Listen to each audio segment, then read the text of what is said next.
Well, good morning and welcome to Morning Coffee. Look, I've got this cute little kitty mug today. Kitty's outside enjoying the sunshine, so we're going to proceed without her. Anyway, I wanted to talk to you today about contracting other employees to work under you. Now, I don't want to talk about independent contractor versus employee. Just simply, I get asked a lot, when should I hire somebody? When is a good time to bring someone into my office? And how should I bring them in? And there are pros and cons to all the answers, and none of what I say might work for you. However, I have found that a few basic things need to happen. One, you need to have rules and policies in place, and no way should you deviate from them. Now, I don't mean don't be, an evil monster about it and say, you showed up 5 minutes late, you're fired. But some policies should not be broken. Your person who works in your office should have the same standards that you have, the same standards of cleanliness, the same standards of personal accountability, the same mindset, honestly. If you're an abundance-minded person, then the person you hire should be abundance-minded. And I know that sounds like one of the weirdest things to have in place, but so many times I hear that multiple therapists work in an area, in an office, and someone came in for the therapist I'm talking to, and some other girl was there and she took the client. Some of them even lie, like, oh, so-and-so's not here today, or so-and-so's sick, or she said I could work on you. That type of weirdo crap that I would have to stab somebody in the neck if they did to me. So you want someone in your office who has the same level of spirituality, accountability, and abundance-minded that you have, and that is kind of the biggest thing, believe it or not.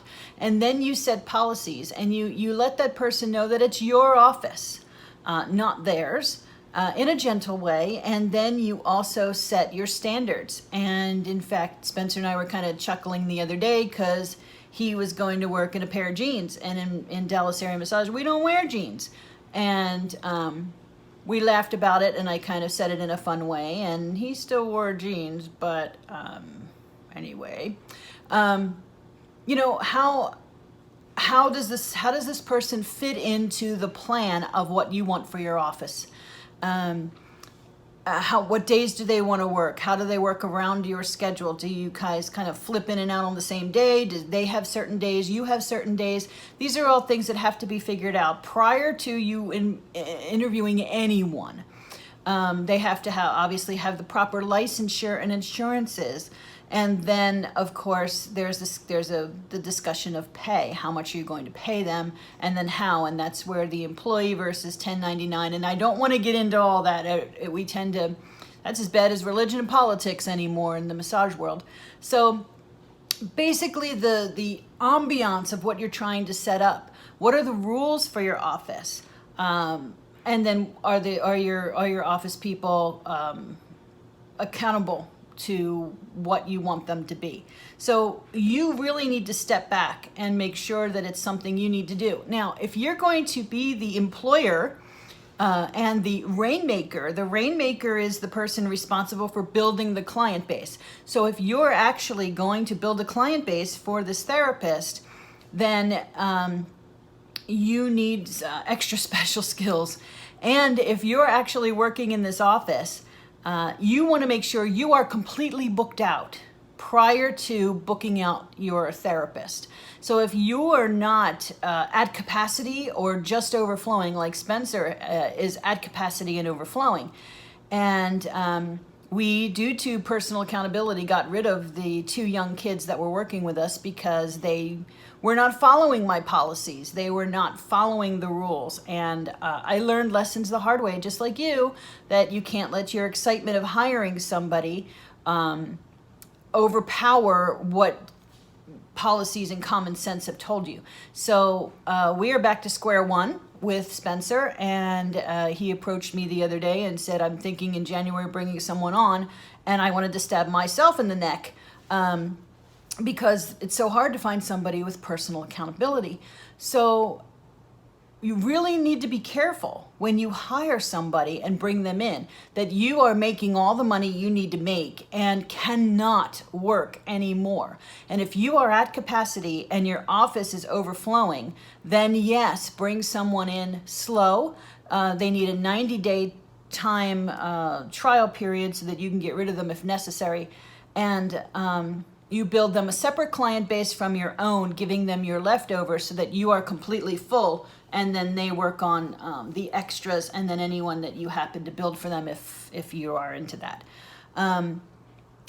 There's a slew. I could go on for hours, and probably will in another video, of what to do. But if you're looking to bring someone on in your office, then you really need to think about things prior to doing so. Don't just meet somebody up at the school that you went to, or a friend who says, hey, my sister's a massage therapist, could you use somebody?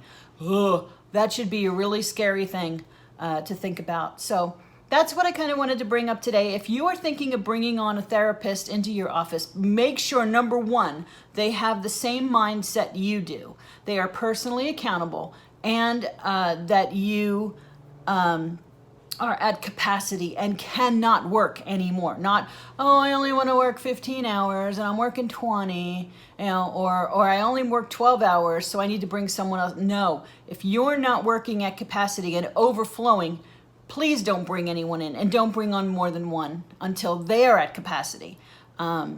This keeps the money flowing, as opposed to working from a deficit. You're working from an abundance account. And that is a huge difference when it comes to how you handle things and how you handle situations and people during the employing process. So anyway, a little long today. Enjoy your coffee. See you soon. Bye-bye.